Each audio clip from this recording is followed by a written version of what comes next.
The ancient debris, material that allows us to obtain the netherite scrap, and with a little gold obtain the best ingot of all Minecraft, the netherite ingot, and those obtain incredibly powerful armor and tools. We got our first glimpse of netherite in the snapshot 20W06A, added on February 5th, 2020. But just like iron exists in real life, diamonds, or even gold too, what the hell is netherite? Although Minecraft is not made to look like real life, there are things that are made to look as much as possible to real life and science, and today we are going to discover this great Minecraft mystery. They discovered the most resistant alloy in the world, made of platinum and gold. The platinum and gold alloy they are experimenting with is the strongest material in the world, with a hardness similar to that of diamond or sapphire.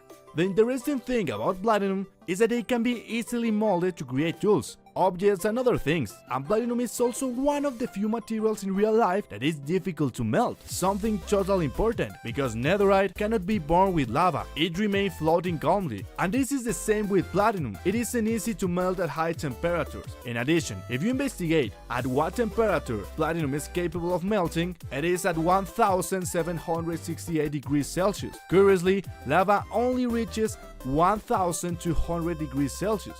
That is, platinum is capable of surviving lava, just as it does the netherite in Minecraft. This is a good justification for being in the nether. But there are more curious things about platinum. Something interesting about this is that it is a material that is quite difficult to obtain compared to other materials. And not only that, it turns out that in ancient times, indigenous cultures such as the Tolita culture in Ecuador combined gold and platinum to create tools, as we can see below. To work the metal, they combine gold and platinum powders through sintering. The resulting gold and platinum alloy would then be soft enough to cast as a tool. What these indigenous cultures did was combine gold and platinum to create a material that was soft enough to mold and create tools, just like Minecraft netherite. Now, we will talk about how platinum and gold have always been connected throughout history. For example, the Spanish people thought that the platinum was an impurity of gold. Even the alchemists have made their own symbol, which is a combination of the symbol of the moon and the symbol of the sun. With these little pieces of information, I want to get to why gold always ends up being related to platinum. As we saw it in the indigenous cultures of Ecuador, also as we saw it with the Spanish, or also with the alchemists, the curious relationship between gold and platinum can also be very similar to ancestral debris and gold, all this to create the netherite. With this, we get closer and closer to the fact that the netherite could be platinum and gold. But that is not all. A very important part comes. All this theory had already been seen on the internet, but today, for the first time on the English channel, I am going to explain another relationship that netherite has with platinum. In the past, a documentary was made in my Spanish channel, documentary that will soon be produced for this channel, about the sounds of the nether, and in that video we explained how the nether has references to alchemy. Among them is the music of Lana Rain, and one to highlight is a music called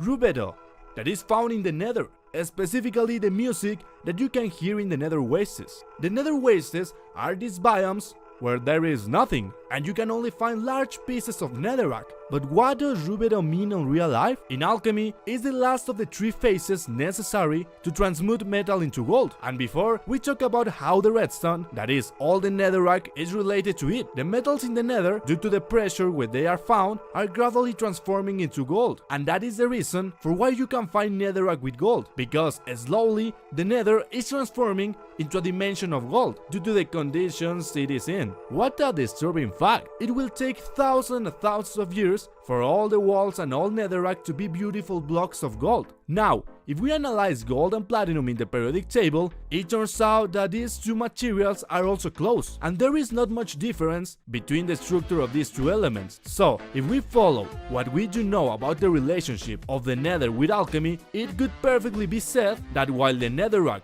was slowly transforming into gold, platinum can be imperfectly created in Minecraft, and is platinum in the ancient debris that we can find under the depths of the nether. In short, the nether is constantly transforming into gold, but since we know that gold is very similar to platinum, then yes, there are also platinum blocks that were generated in the nether. But why is it called ancient debris? Well, this is for two reasons. First, because they would be of quite old antiquity in the world. In other words, this platinum would be enormously old, and the second is that they are just rubble, because the vast majority of the netherite no longer exists in the nether. But according to the official Minecraft page, it no longer exists because the piglings extracted it all. Now, the only way to get it is by rescuing remains of the netherite from ancient rubble. Although netherite still exists in the world, but their problem is that you can find it under the lava, or in very difficult to access layers, like layer 16 under the netherrack. This place is so difficult to get netherite is because all the piglings already extracted all the netherite easy to access. For example, maybe in the nether, before there was a lot of netherite, everywhere around here, the piglings went crazy and mined everything that was in the nether, and all we have left is just rubble trapped in hard to get places. And in fact, that is why there is a lot of netherite in the bastions, like this chest over here. And if we think about it, piglings valued gold much more than netherite. But why does this happen? Well, it could be the same as ancient civilizations, like the Spanish people, who thought that platinum was impure, so it could be that in the same way, the piglings value gold much more. So based on material from the game itself, this theory is quite interesting. Also, before finishing this video, I want to show you an image of what happens when we, in real life, combine gold with platinum.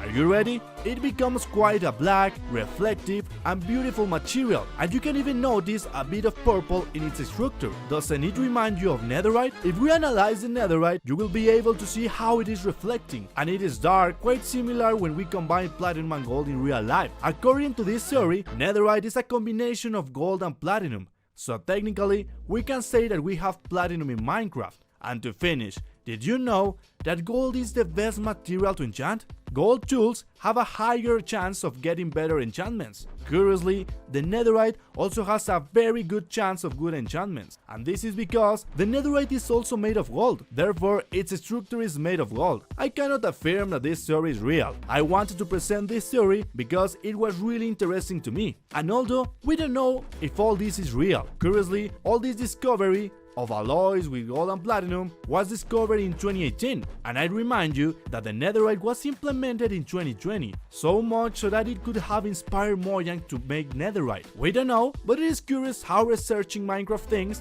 can serve to find things that are present in real life. If you like it, please leave your wonderful like, subscribe for more interesting Minecraft content, and activate the bell so that you are the first to see the videos. And from now on, you will see the netherite differently.